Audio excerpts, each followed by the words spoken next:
Abhijit Banerjee, can we ask you about agriculture?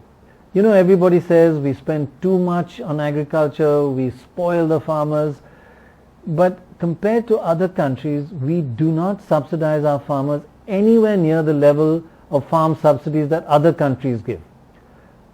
Professor Kaushik Basu has posted this interesting table which I found really significant in the current context, where everyone says our farmers are getting too many subsidies and we need to do something about this, that we give them far too much and they're getting spoiled.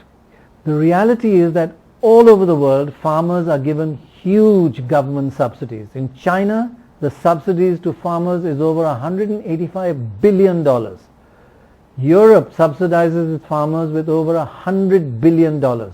America by nearly $50 billion.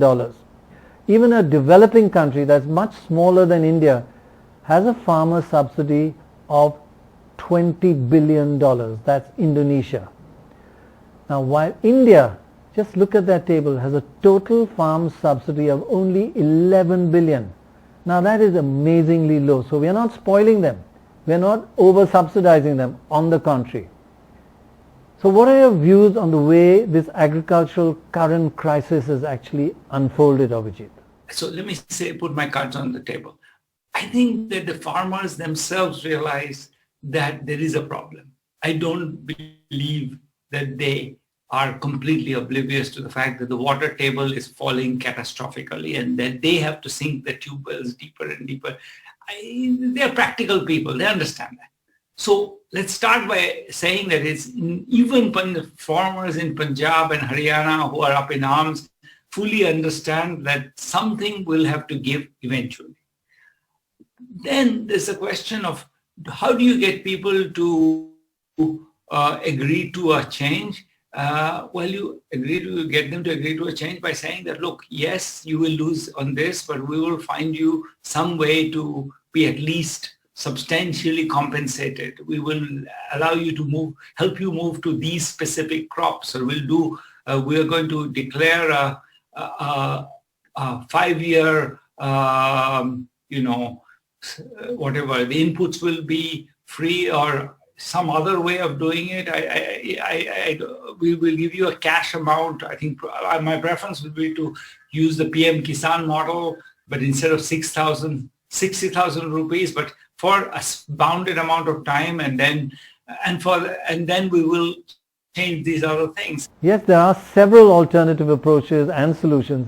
So do you feel the formulation of plans on what to do for Indian agriculture should have been more inclusive? Should have included the farmers?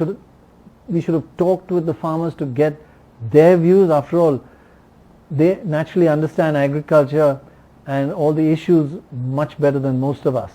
What went wrong this time in the inclusiveness? Maybe I'm naive. Okay? So have not done this, but my sense is that if in September this was proposed to them before all the people, all the rallies and the people who died and the nails on the street and the walls being built and all of that happened, I think there would have been an appetite for saying, look, let's at least step back and discuss what's our price for. Now the problem is that the government has now proposed that 18 months we're going to take a kind of a moratorium on all of this. But I think the trust deficit is what their farmers are saying, is that we don't have enough trust in the government. And I think that trust deficit is not helped by this kind of hot and cold climate we have. Sometimes we want to discuss, sometimes we want to put nails on the ground. I really do think that we need to be respectful of each other. I think that's a key to all democracies. We have to say that, look, the government's motives are not all bad, and the farmers' motives are not all bad. We can't accuse each other of being Khalistanis or whatever. That really undermines conversations.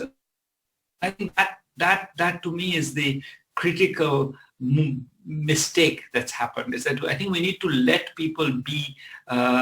We should, even when we feel that, okay, that's not right and I don't think you should say that.